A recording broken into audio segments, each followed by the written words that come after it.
new discussion with the church here at Corinth. Starts out, now concerning the things whereof ye wrote unto me, it is good for a man not to touch a woman.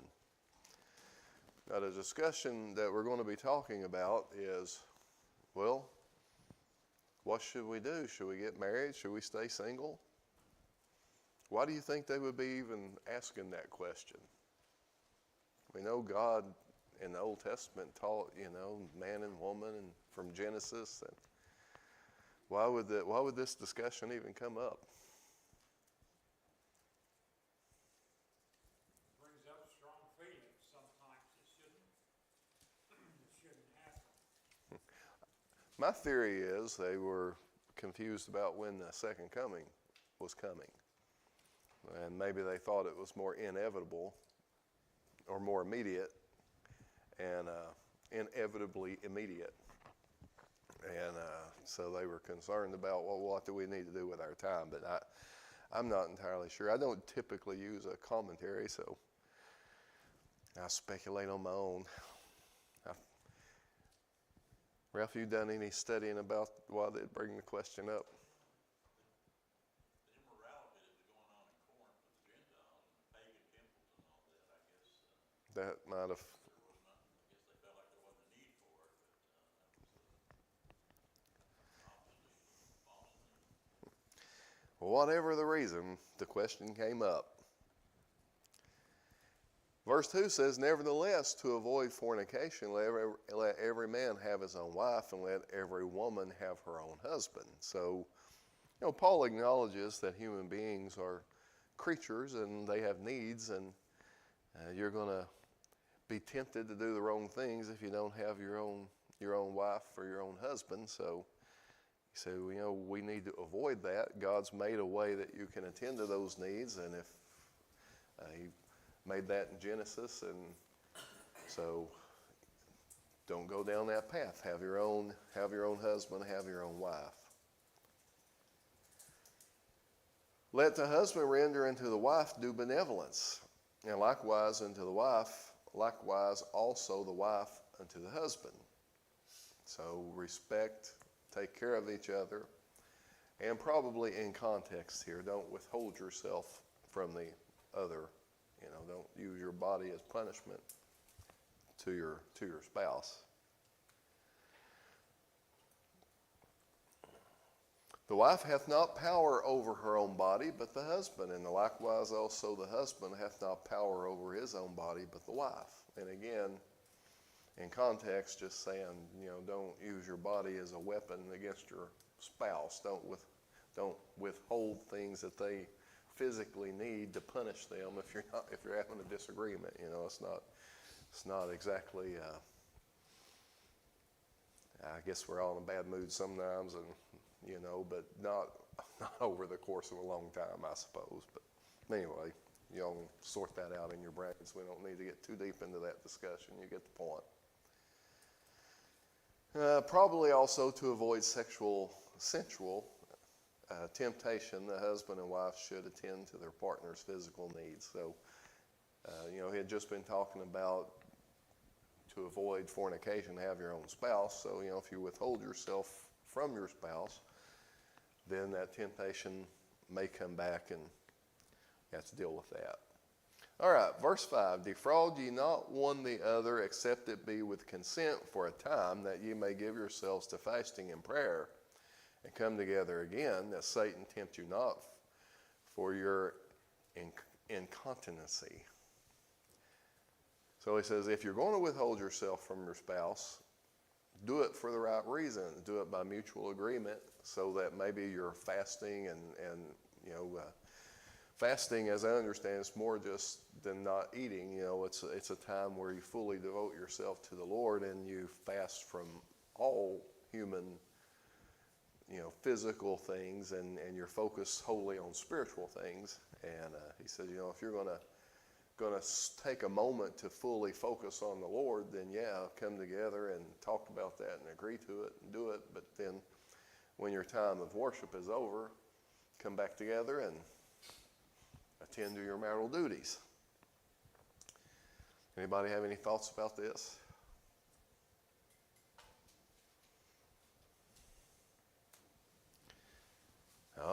except during agreed times of spiritual reasons, don't neglect your spouse's needs. He says, but I speak this by permission and not of commandment. So he says, there's really no command that you ever withhold yourself from your spouse. But, in my mind, Paul's saying it's permissible to do that for a period of time to worship if you come together and agree. That's what I'm taking that to mean. Okay, any more thoughts about that?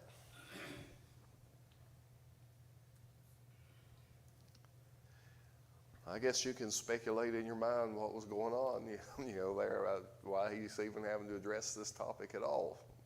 Probably wouldn't have brought it up if it wasn't an issue that some people were having and talking about. Maybe they thought for religious reasons or something, or for whatever that intimacy between spouses was whatever, not pleasing in God's eyes, and he's trying to point out, no, that's okay. I'm not sure exactly the full context of what all was going on, why this discussion would be happening, but here it is. He says, for I would, or it would be my desire, that all men were even as I myself. Paul was not married. He says it would be a great thing if everybody were like me, not necessarily not married, but able to fully devote themselves to the work of the Lord.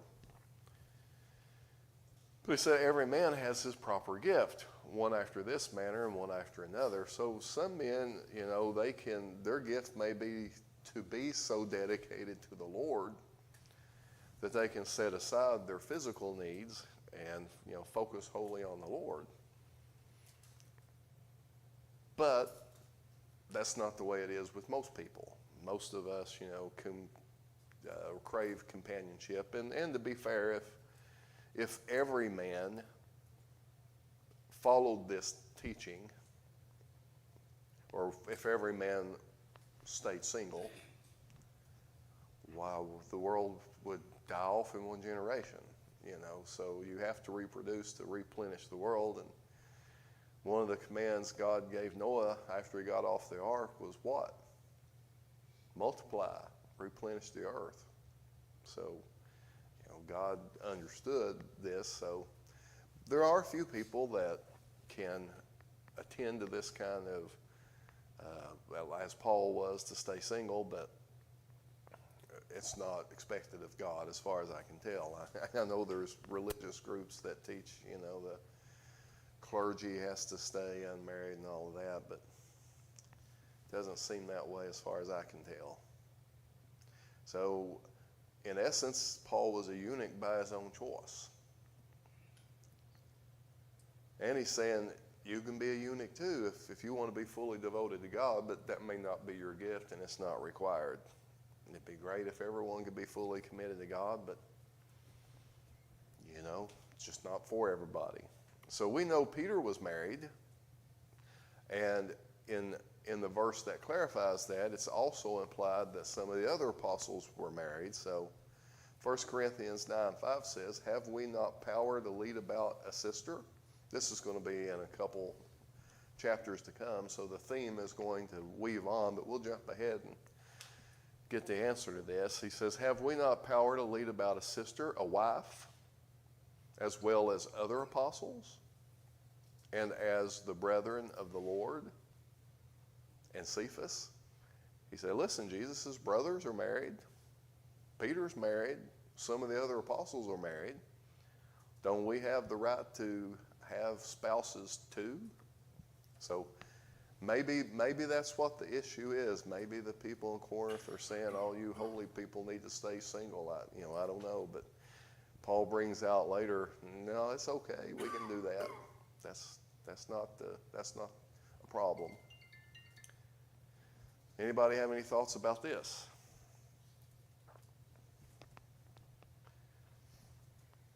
I say, therefore, to the unmarried and widows, it is good for them if they abide even as I. So if you're not married yet, or if you're widowed and by way of your spouse passing on, you find yourself single, He says, yes, it's good, just fine that you be single, providing you're doing it to fully dedicate yourselves to the Lord. But if you're going to be tempted to fornication, to sexual immorality, then hey, get yourself a spouse. Any more thoughts about that? But if they cannot contain, let them marry, for it is better to marry than to burn. Or as he was saying earlier, if you cannot contain your sexual passion, don't burn with that passion and let yourself get into trouble. It's better to be married than to, fall into that temptation and sin. Any other thoughts? I think I've got this pretty well right. Most of us need a spouse. The book of Genesis, as we said, established institution as marriage as an that early institution. So, in Genesis 2:24 it says, "Therefore shall a man leave his father and his mother, and shall cleave unto his wife, and they shall be one flesh." So, it was established very early, and so okay. Moving on. Ecclesiastes seem to also promote this ideal of, marriage is a pretty good thing. In Ecclesiastes 4:9, two are better than one because they have a good reward for their labor. For if they fall, the one will lift up his fellow. But woe unto him that is alone when he falleth, for he hath not another to help him up. Again, if two lie together, they have heat. But how can one be warm alone? And if one prevail against him, two shall withstand him. And a threefold cord is not quickly broken. So if you've got, I guess the third fold of this cord is God. So if you've got a companion of some sort, a friend and God on your side, you've got a lot going for you. But, a spouse, if you think about a spouse in this part, how much, a spouse will add meaning and value and security and safety and purpose to your life. He goes on to say, Paul, back to Corinthians, "And unto the married I command you not, but the Lord, let not the wife depart from her husband." So if you're married, you're not supposed to depart.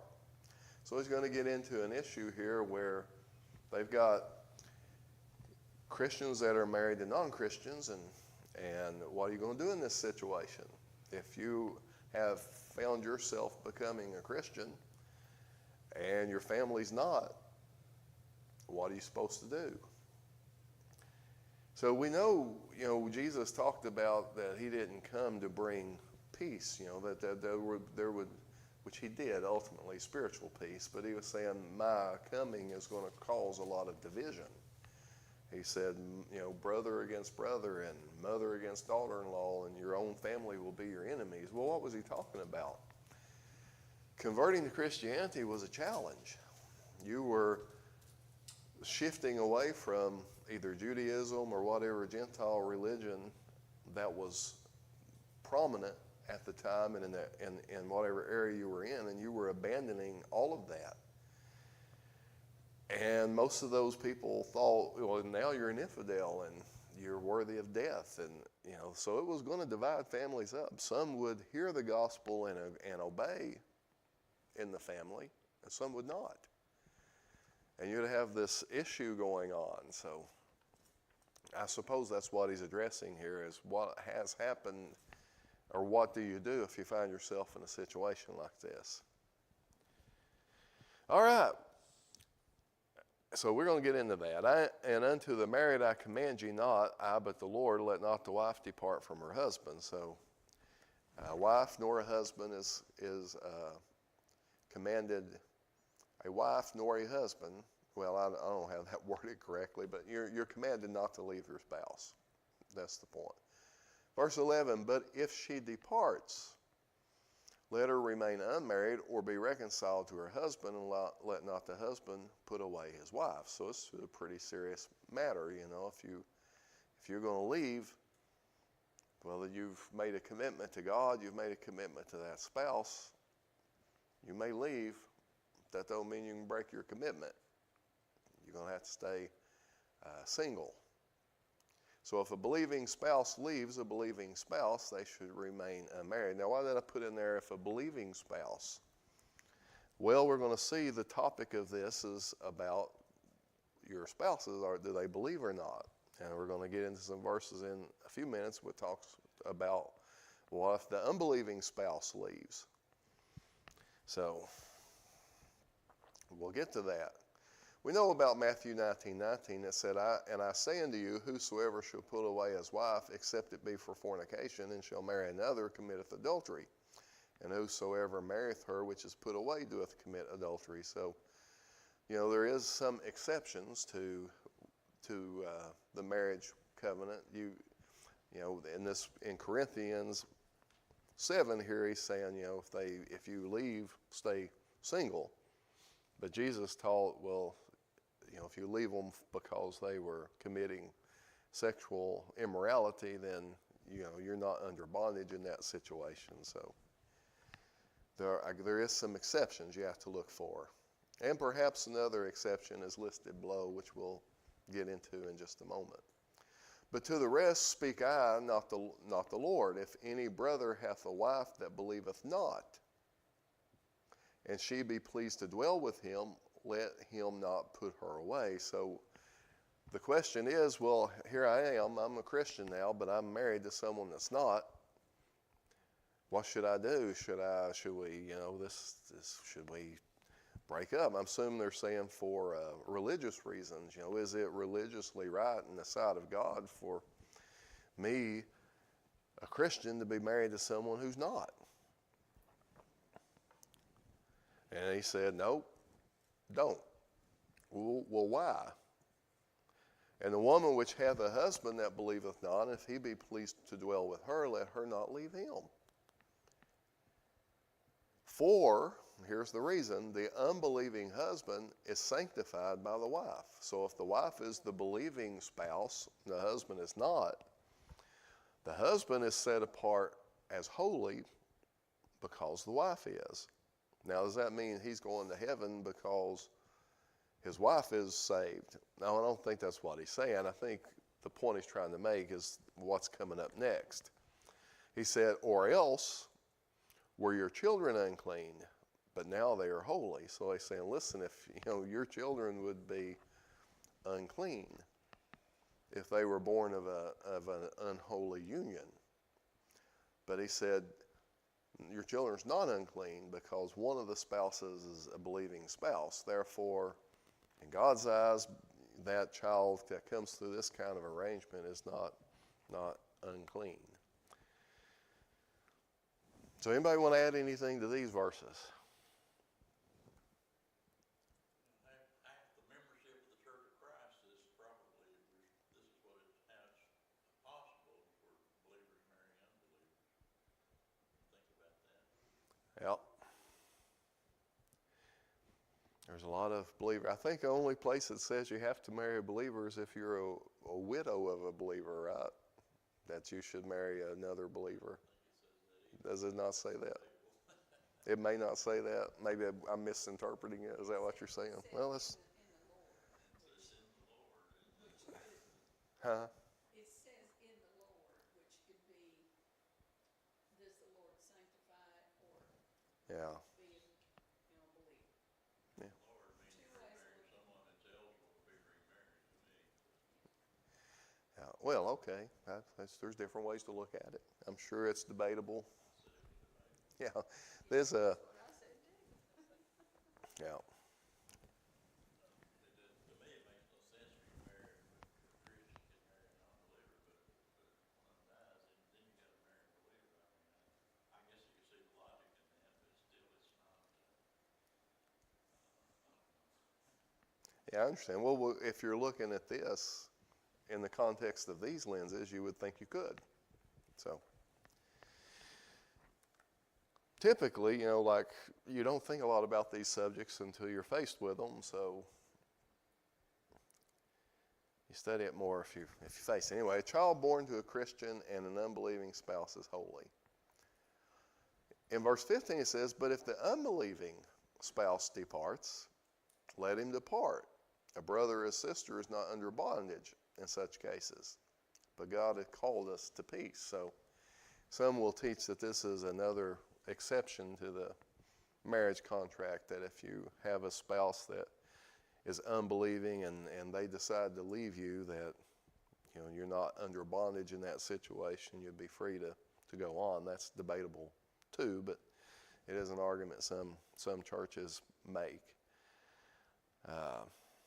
And then you get into the question, well, what if they were a believer that fell away and then they leave or whatever? So it gets complex, but there you have it. Anybody want to say anything about any of that? Verse 16 says, for what knowest thou, O wife, whether thou shalt save thy husband, or how knowest thou, O man, whether thou shalt save thy wife? So while they're set apart as holy, the unbelieving spouse is married to a believing spouse. Obvious in verse 16, they are not saved. How do you get saved? Well, you get saved by coming into Christ. You have to come into contact with his blood. And how do we come into contact with, how are we covered with God's blood? Well, it's through obedience to the gospel, believing and being baptized, right? You die. And so, what's it saying? Well, the spouse may end up influencing the unbelieving spouse in the proper way, and they may respond. And I think we all know plenty of examples of that happening over time, that a spouse, an unbelieving spouse, probably because of the influence of their believing spouse, ended up ultimately obeying the gospel. So Paul's pointing out that can happen. I guess it can happen in reverse too, but we're looking at it from the positive side. Anybody want to say anything about that?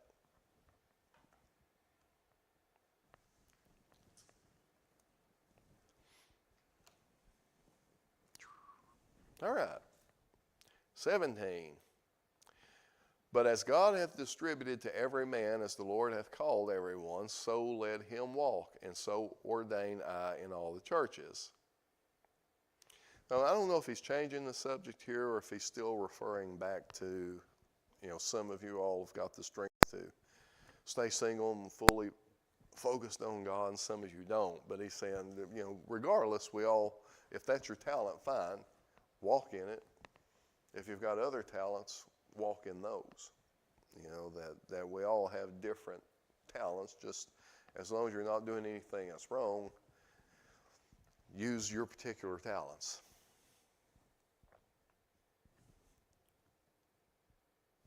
All unique talents and resources. I know in the Bible when it talks about talents, it's usually talking about money, because that was a like we have dollars and cents. They had talents and denaries and whatever else they had. But I also like to, in my mind, think, well, he's given all of us certain skills, talents, from that perspective. And he has. And he's given us all different resources. Some of us have more wealth than others. And, God holds, I didn't plan on going down this path, but here we are. I mean, when you read the Bible, God holds the wealthy to a higher standard.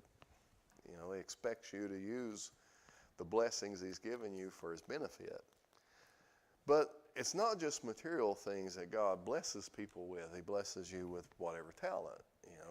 Some people, I'm kind of amazed at the people in the church here who can notice when people are in need. I don't know that that's my talent, to just see that as easily or as obviously as some people see it. Not just see it, but to do something about it, to organize, hey, they need some food or a card or something, and that's not my talent. My talent may be something else. Now, don't fuss at me if I'm not good at what you're good at, and I won't fuss at you if you're not good at what I'm good at.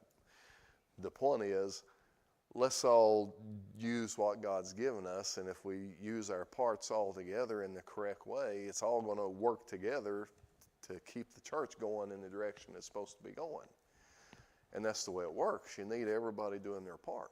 Anyway, that's a whole different thing, so we'll move on to this. In verse 18, is any man called being circumcised? Let him not become uncircumcised. Is any called in uncircumcision? Let him not be circumcised. What's he mean by being called? Called to be a Christian? So if you get the Christian message, or if you hear the Christian call, you hear the gospel and you respond. Well, if you're circumcised at that moment in time, fine. If you're not, fine. Either way's okay. Circumcision was something more tied with the Old Testament, and particularly all the way back before the time of Moses and the time of Abraham. God gave the descendants of Abraham that command to set them apart in God's eyes, to distinguish them. And of course the Jews were descendants of Abraham, and they carried that on. But circumcision, Paul says, no longer, that's not going to matter anymore. Whatever condition you're in when you're called is fine. So obviously we know there were Judaizing teachers going around at this time preaching, well, you've got to obey the gospel, you got to obey the Ten Commandments, you got to get circumcised. They were trying to make Christianity just another sect of Judaism. There were already several sects of Judaism. You had the Pharisees and the Sadducees and the Zealots and the Herodians, and you had these different groups of Jews that they looked at things a little differently, but they all, kind of looked back to the Old Testament. And, I suspect they were just trying to make the Christians just another sect of Judaism. But it wasn't. It was something distinct. It came from the roots of Judaism, but it wasn't just a sect of Judaism. It was something else. So anyway, anybody want to say anything about this?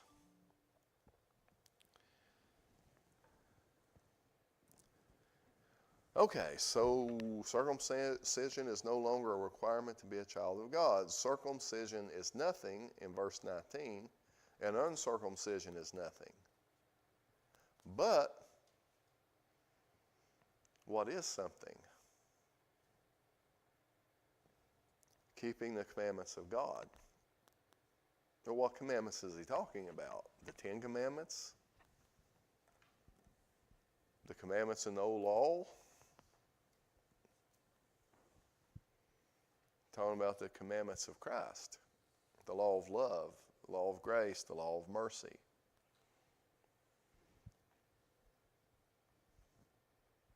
Well, I know circumcision wasn't a commandment of Moses, but it got intertwined with that.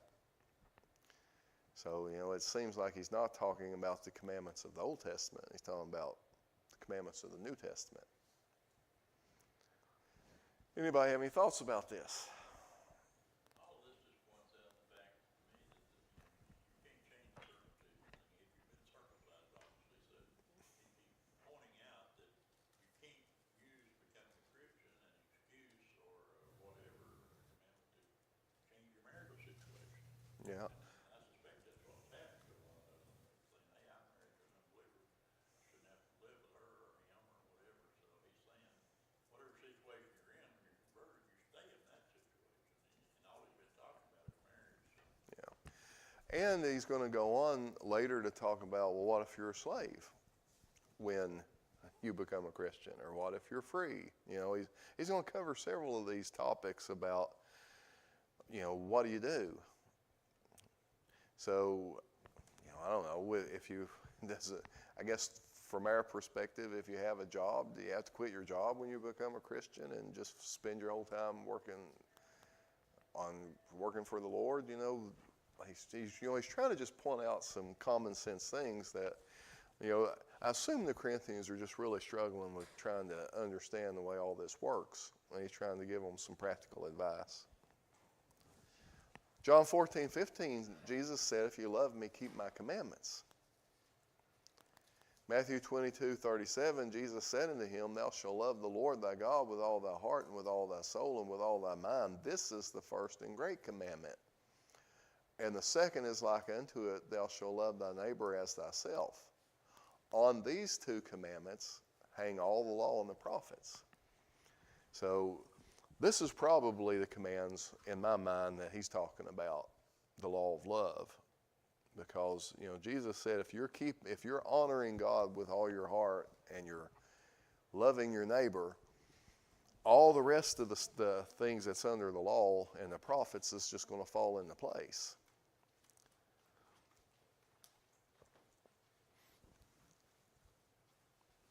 Now, the purpose of the prophets, if you remember, the prophets came along in the time of the kings, and the prophets were there to tell the kings what?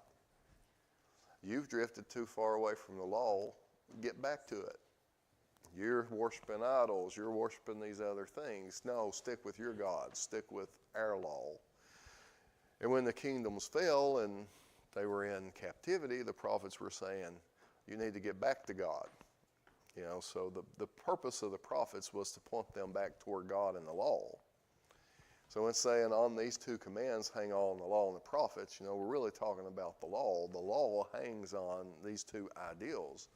And if you will really love God the way you're supposed to and love your neighbor the way you're supposed to, if you have this law of love written in your heart, other things are going to fall into place.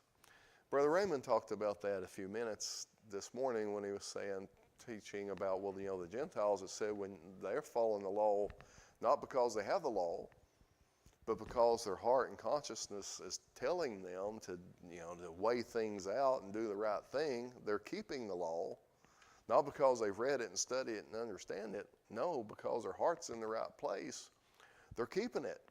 Because that's what the law does. It teaches you how to do the right thing. And if your conscience is teaching you to do the right thing, they're law unto themselves, he was saying. They're essentially keeping the law, not because they've been commanded to keep it or because they've studied it.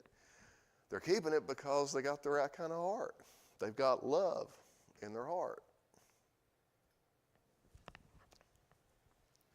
Romans 13:10 says, Love worketh no ill to his neighbor, therefore love is the fulfilling of the law. Let every man abide in the same calling wherein he was called. So if you were married, okay. If you're single, okay. Now you can get married. If you're circumcised, fine. If you're not, fine. So he's kind of covering some of these topics. Art thou called being a servant? Care not for it. But if thou mayest be made free, use it rather. He says, so if you're a servant, fine. That's fine. You can be a servant and be a Christian. And if you become free, you can be free and be a Christian. So, you can see there was probably some controversy and contention going on locally over these topics. I'm just trying to get to the end of this section here, and then we'll wrap it up. If you're a slave when you're called, use your station as best you can to glorify God. If you become free, use your new station as best you can to glorify God. For that he is called in the Lord, being a servant, is the Lord's free man. Likewise, also he that is called being free is Christ's servant. So he's saying, you're still, no matter how you look at this, you're ultimately going to either be a slave to what's wrong or you'll be a slave to what's right. So if you're a slave in this world, just because you become free doesn't mean you're absolutely free. No, God's still your Lord, and you're still a servant to God. So we're spiritually free from the world, but we are spiritually enslaved to Christ. And I'm not saying that with any kind of negative connotation. Christ is our Lord. He is our King. And we are his servants. And that's just the way it is. So Philippians 2:11, and that every tongue should confess that Jesus Christ is Lord. So he's our Lord. He's our King. We are his servants. Luke 6:46, and why call ye me Lord, Lord, and do not the things which I say? So if you're going to call Christ your King, your Lord, you better be doing what he's saying. And he said, why if you love me, keep my commandments. So, we're looking at this from a couple different angles. So you're bought with a price, he says. All right, I don't remember exactly how long this section goes on, so I'm going to stop there. That kind of changes the thought anyway. Thank you all for staying. Anybody have any closing thoughts? Anybody want to say the closing prayer? Brother Dale, go ahead. Heavenly Father, thank you again for the time that we've been here together. Thank you, Father, for the opportunity, and we can worship you together. We're thankful for the presence of each one. We pray that we might all be blessed by being here today. Help us, we learn things and worship you in a way, be pleasing to you. Pray all things your will be done. We praise you to be with us and help us, we could be together again, if it be your will. Pray and ask in Christ's name. Amen. Amen. Thank you all for staying. Have a safe week.